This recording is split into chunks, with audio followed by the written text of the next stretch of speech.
सभी देवी देवताओं के जन्म की कई कहानियां प्रचलित हैं और बिल्कुल इसी तरह माँ काली के जन्म से जुड़ी कई कथाएं सुनाई जाती हैं।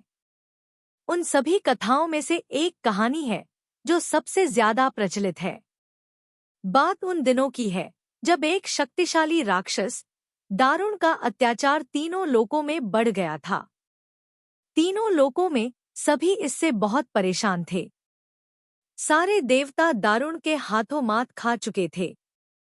दारुण को वरदान मिला था कि उसकी मृत्यु एक स्त्री के हाथों ही हो सकती है।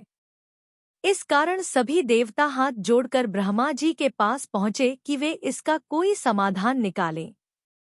इसके बाद ब्रह्मा जी ने एक स्त्री का रूप लिया और दारुण से युद्ध करने चले गए, लेकिन वो भी इस असुर को हरा नहीं पाए।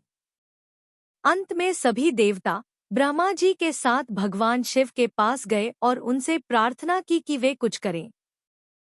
सभी की प्रार्थना सुनने के बाद शिव जी ने मुस्कुराते हुए माता पार्वती की तरफ देखा। उनका इशारा समझते हुए माता पार्वती ने अपनी शक्ति का एक अंश निकाला। वह एक चमकता हुआ तेज था जो देखते ही देखते भगवान शिव के नीलकंठ से होते हुए उनके शरीर में प्रवेश कर गया। इसके बाद भगवान शिव ने अपनी तीसरी आंख खोली और तीनों लोग थरथर कांपने लगे। भगवान शिव की तीसरी आंख खुलने के बाद वह शक्ति उनकी उस आंख से बाहर निकली, जिसे देखकर वहां खड़े सारे देवता घबरा गए। उस शक्ति ने एक विशाल और रौद्र स्त्री रूप ले लिया था। उनका रंग रातसा काला गहरा और जुबान खून जैसी लाल थी। चेहरे पर आगसा तेज था और माथे पर तीसरी आंख थी।